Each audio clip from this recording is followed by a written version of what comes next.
Welcome everyone. Hi, this is Music in Media on 90.3 WMSC Upper Montclair with yours truly, DJ Speed. This is the start of an exciting new adventure in my life, and I'm glad that all you here listening are here for it. If you are not sure what happens on this show, then don't worry, that's exactly why I'm here.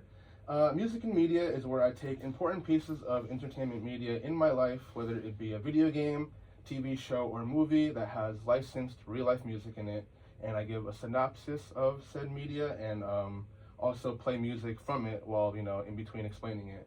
This show is intended to be a little more educational, so prepare to learn a lot on this hour. Just to get out the way now, I am just, saying it, right before anything we start. This is my first show. I am very nervous, so just bear with me. We're going to do great, though. Don't worry. This is going to be an amazing show.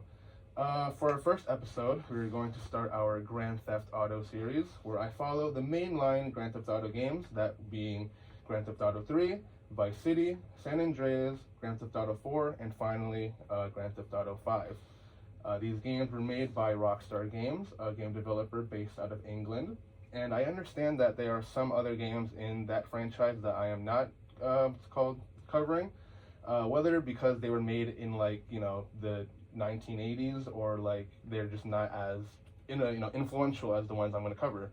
I'm looking at you specifically, Vice City Stories and Liberty City Stories. I will probably be covering them a little bit in their respective game that they're sequeling, but probably they won't have their own episode. So please follow me back to this journey back to 2001 in the crime-ridden, gray, monotone city of Liberty City.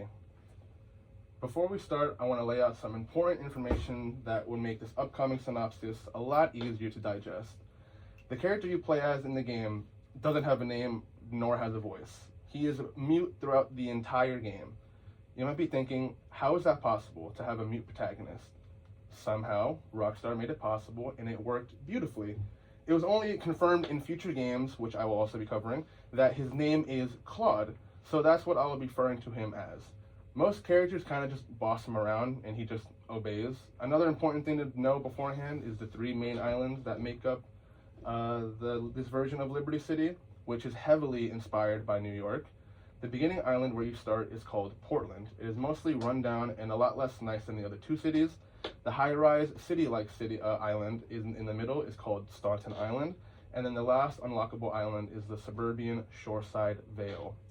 Then finally, arguably the main thing that Grand Theft Auto is known for is their police star wanted system. Depending on the game, there would be a meter of 5 to 6 stars. The more stars you have, the more aggressive the police will become. Each star adds a new degree of difficulty for the player. 3 stars are iconic for deploying helicopters, and max stars are known for deploying the army.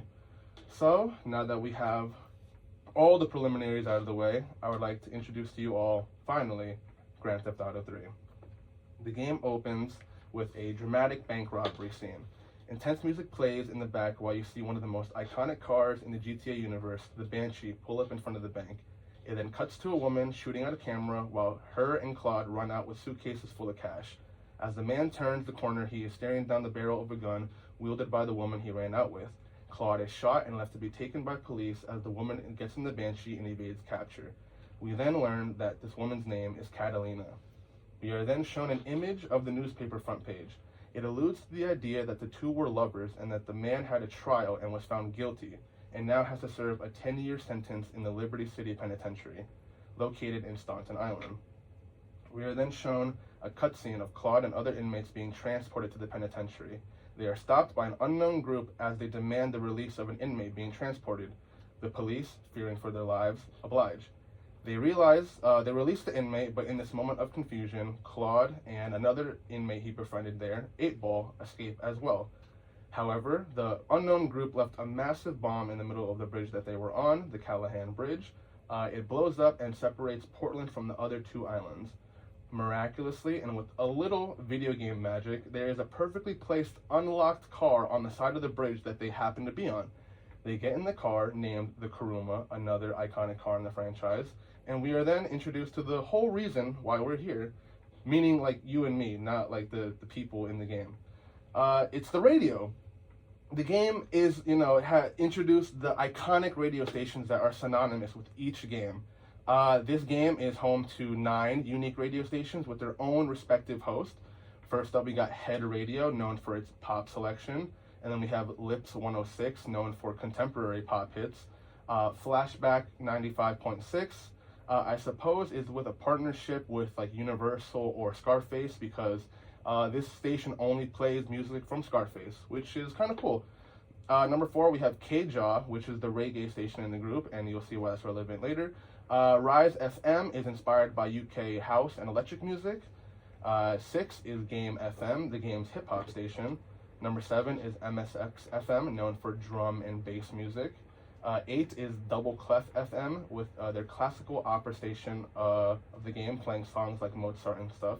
And then number 9 is finally Chatterbox, hosted by longtime GTA character Laszlo Jones. No music is played, he just rambles about, like, dumb satirical stuff that no rock star is normally known for. Since this is the first game that started this trend, it was not so polished like the other ones and like future games.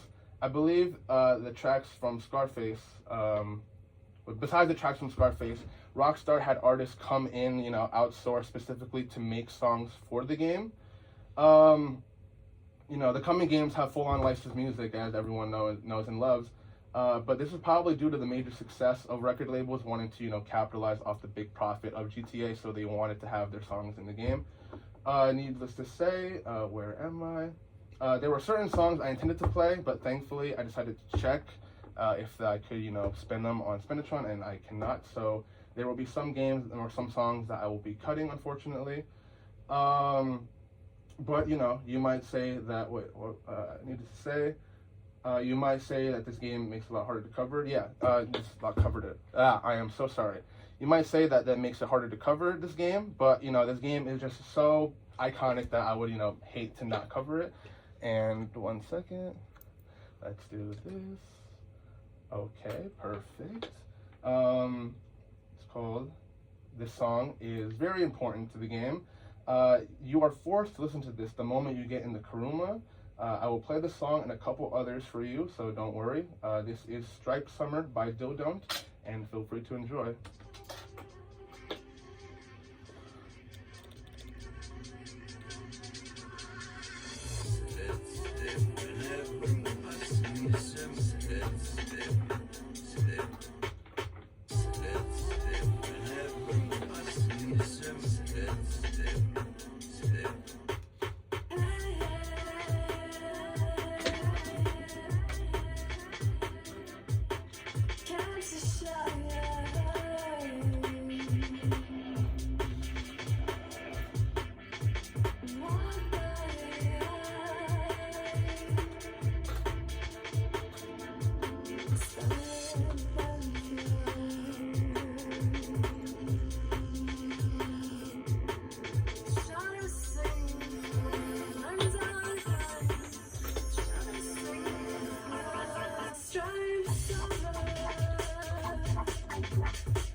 safe place, and I know that I wanna leave. I said to you, sometimes I feel like I can do something, and now it feels like I am. I'll stand for a good thing, complete, unused, be free, just good. Been caught, been bruised, been clean, been used. Now stop a minute. Let's take it back a minute. I hate Saturdays when I wake up with a bulldog next to me. I just want my cake and my own way. When I think of all the things I used to take, sometimes I take like a man or something. But now I feel like I am. I'll stand for a good thing, complete, unused, be free, just good. Been caught, been bruised, been clean, been used, complete, unused, be free, just good. Been caught, been bruised, been clean, been used.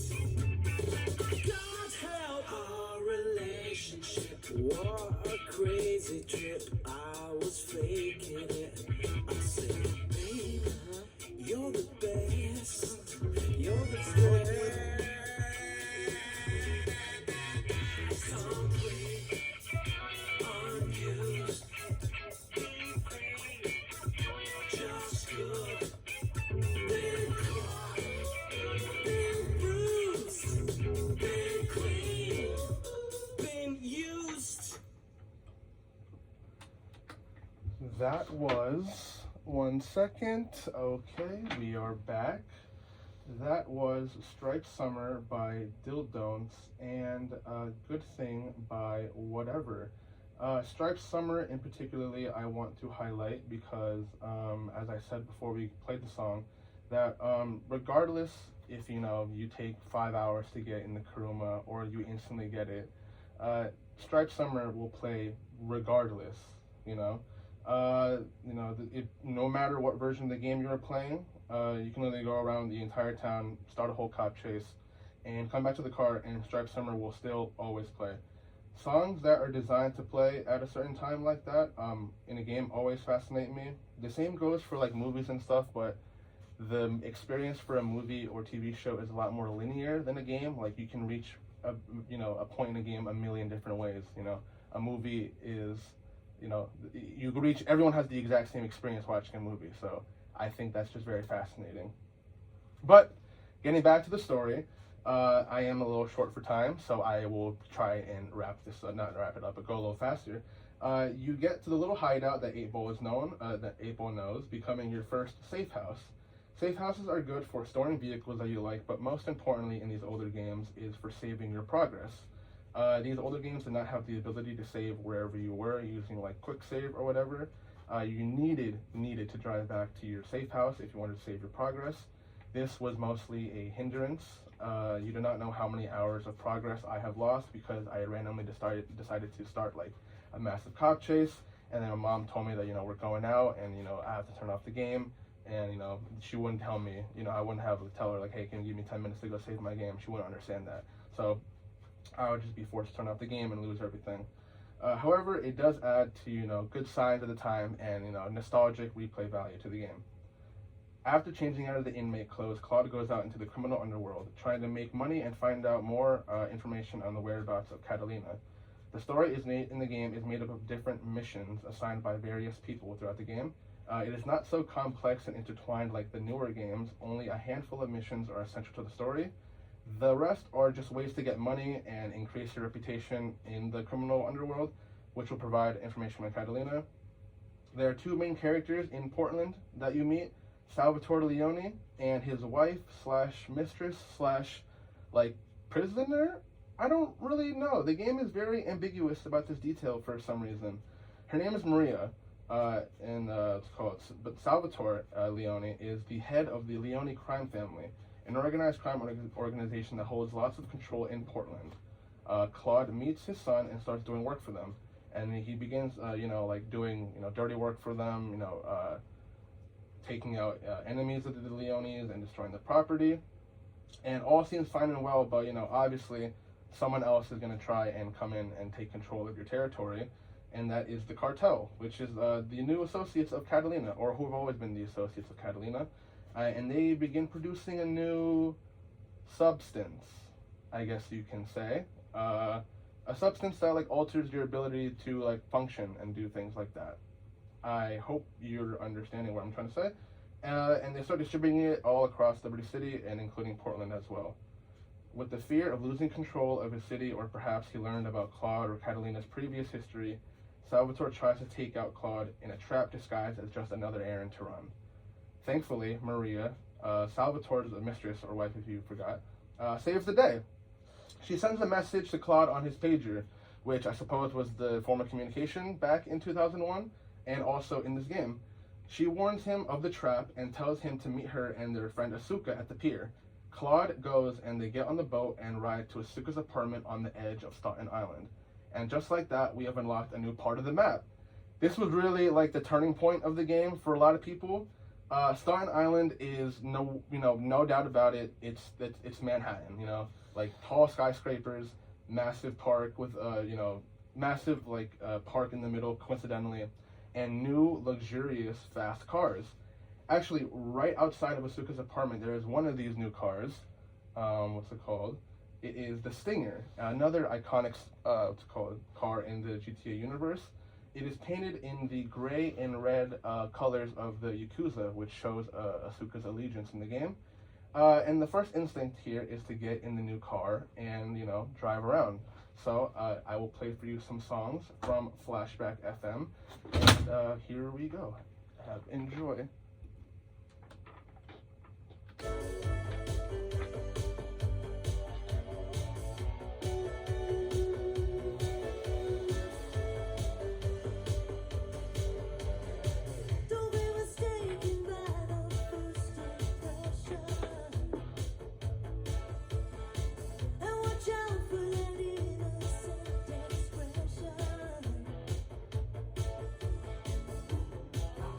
She's not what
Feeling kind of calm.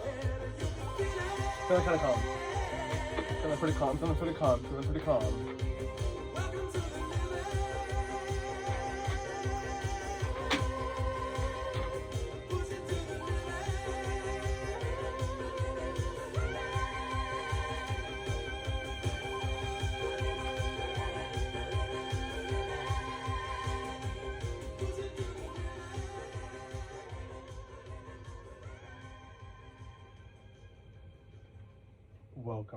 Welcome back, everyone.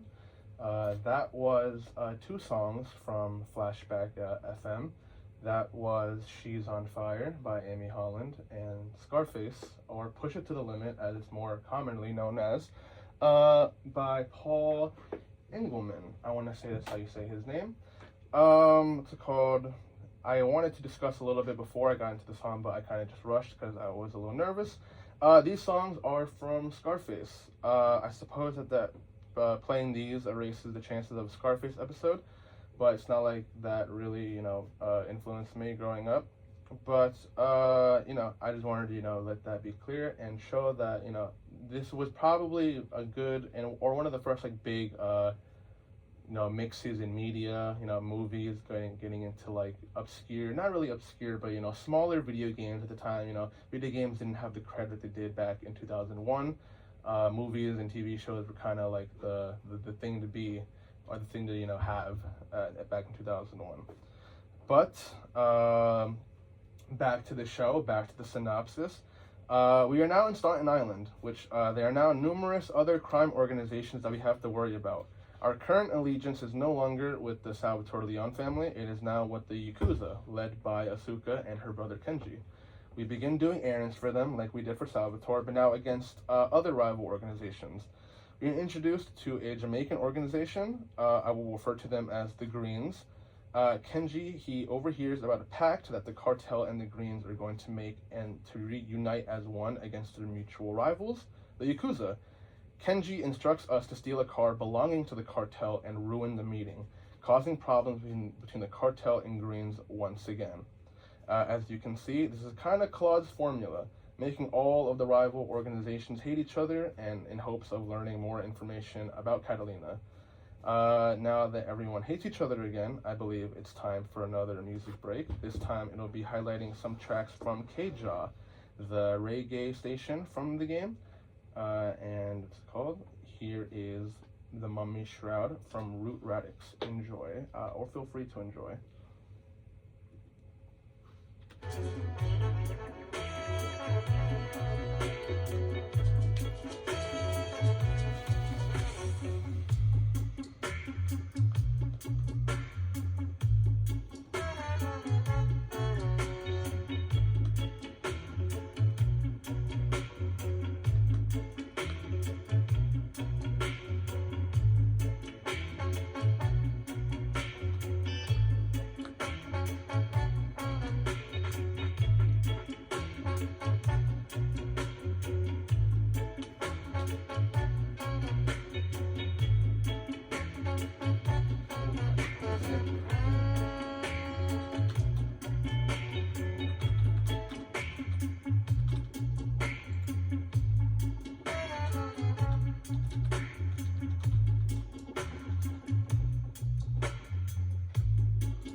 Okay, welcome back everyone. I hope you enjoyed that.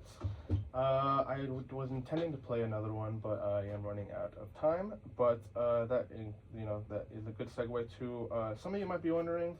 There is a vast selection of songs being played here. It's kind of interesting, and the fact for it is it is all over the place. But that's exactly how the game Immersion works. You get into any car, and a different radio station will be playing every time. And there are some cars that are specific to specific organizations in the game that will usually always be playing a certain station.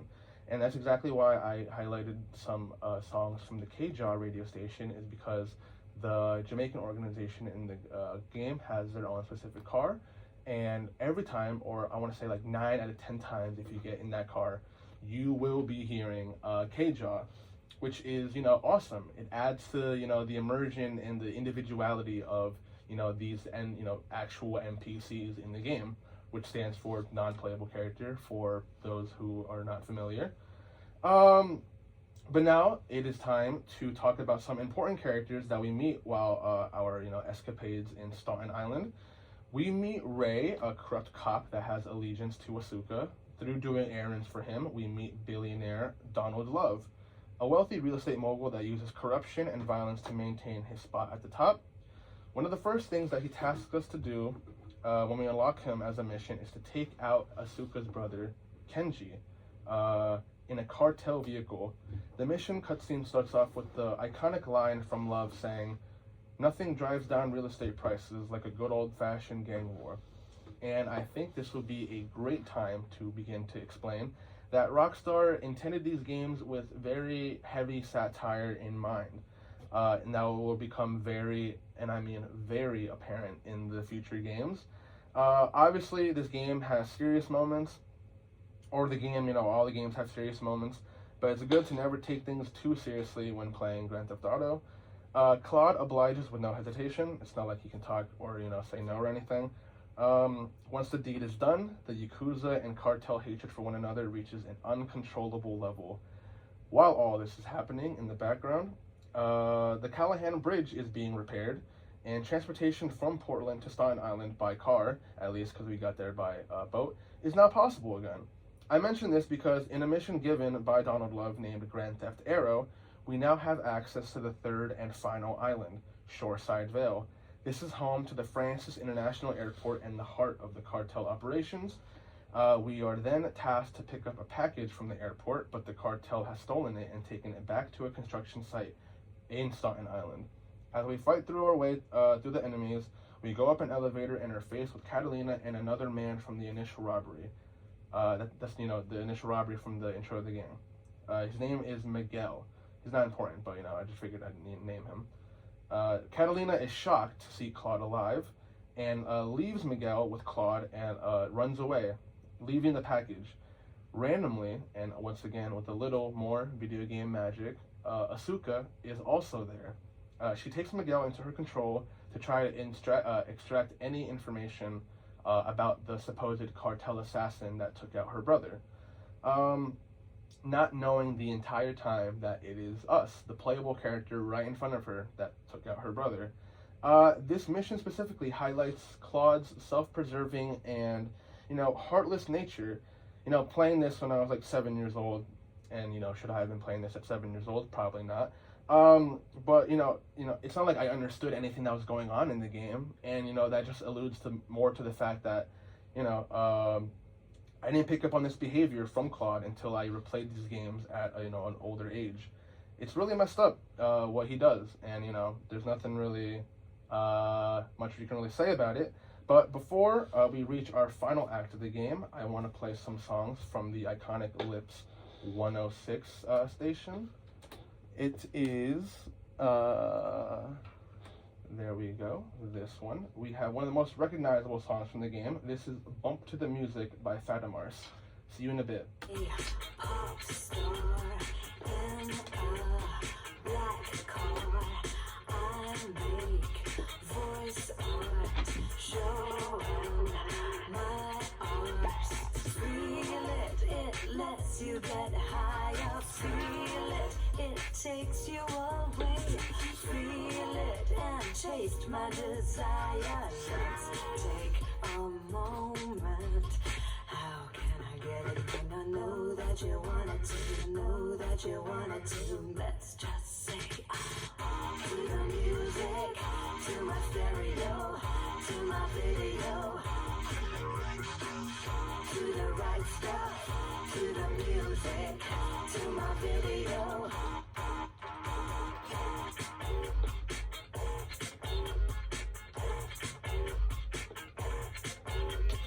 Ping pong, ding dong, I sing my song. Show me a trick, show me your. Feel it, it lets you get higher. Feel it, it takes you away. Feel it and taste my desire. Let's take a moment. How can I get it when I know that you wanted to? Know that you wanted to. Let's just say to the music, to my stereo, to my video, to the right stuff, to the music, to my video, to the music, to my stereo, to my video, to the right stuff, to the music, to my video. Let's just say to the music, to my stereo, to my video, to the right stuff, to the music, to my video, to the music, to my stereo, to my video.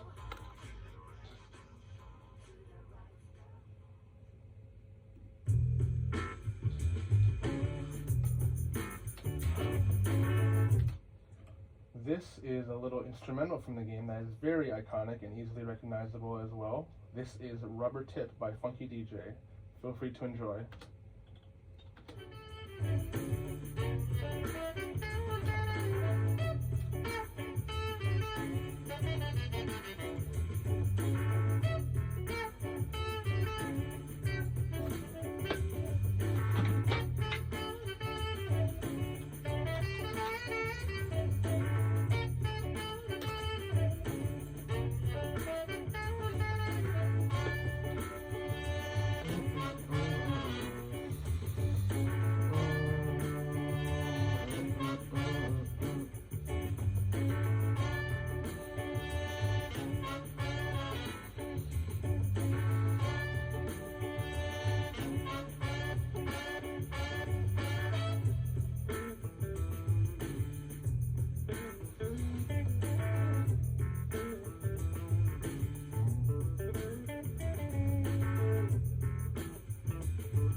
everyone back. That was Rubber Tip by Funky DJs and Forever by Lucy. Forever by Lucy is a very standout song to me compared to all the other ones in the game. It feels like, 6 out of 10 times if I get in the car, it's going to be Forever by Lucy playing. And it's a very, nice juxtaposition, a very nice, calming, relaxing song juxtaposed to all of the crazy stuff that you're doing in the game. But we have now reached our final act of the game. Some might say that these next upcoming missions in the game are some of the hardest in the GTA universe, and I can confirm that they are definitely not easy. Our main mission giver now is Asuka. She tasks us with hurting Catalina and the cartel's operations all across Liberty City. This mostly has to do with disrupting her distribution of that substance that I mentioned earlier. A notable mission here is named SAM, or S-A-M, I guess here, as you can say. The mission is this mission is so notorious for being so unbelievably, unnecessarily hard for a lot of people. You are tasked with shooting down a plane that is full of quote-unquote Catalina's poison, as Asuka likes to say, and then losing a 6-star max wanted level. It is a lot harder than it sounds, I promise you. A lot of people have not reached the ending of the game due to this mission. It is technically the penultimate mission. I say technically because when we go back to Asuka for another mission, it is just a cutscene mission. I'm sorry, and it's just a cutscene mission where we see Miguel and Asuka on the floor, lifeless, but with a note left by Catalina. The note says, and I quote, "I've got your precious Maria. If you don't want her face to look like she fell out with the butcher, bring $500,000 to the villa at Cedar Grove. The villa is the cartel stronghold in the hills of Shoreside Vale. With all the missions that you've done so far, you should have way more than that amount."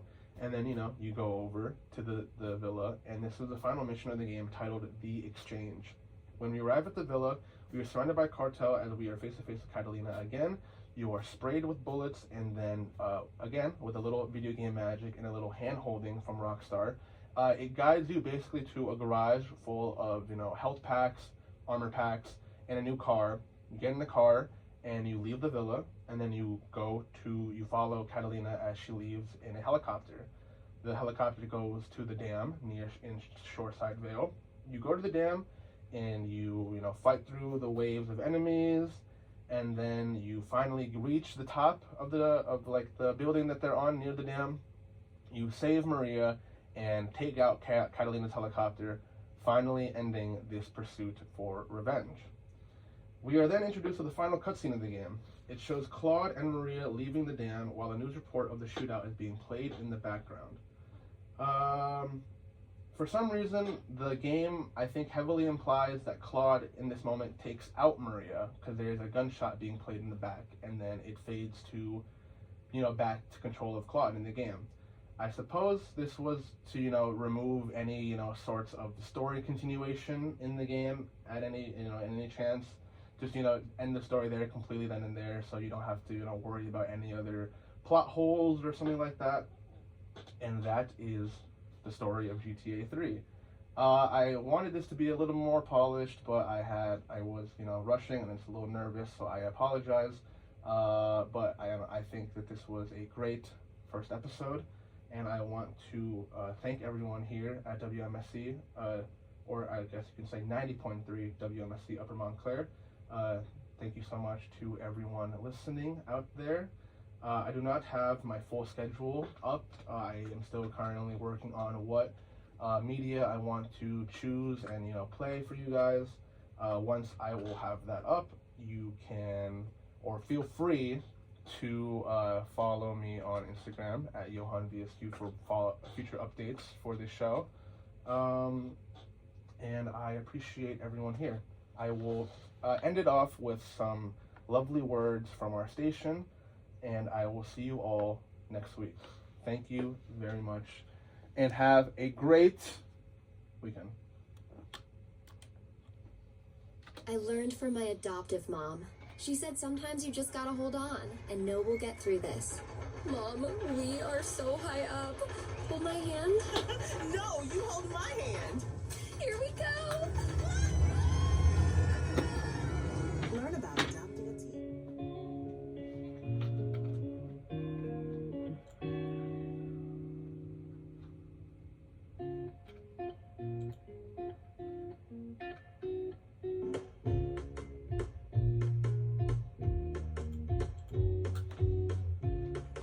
goes on your mind. 'Cause I'll think of you and I since mid-July. You kissed me back late last night. The sunset's smiling, so do I.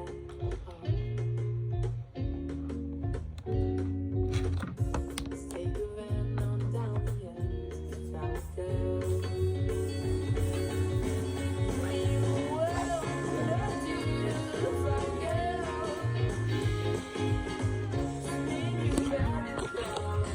First episode on, baby. Woo!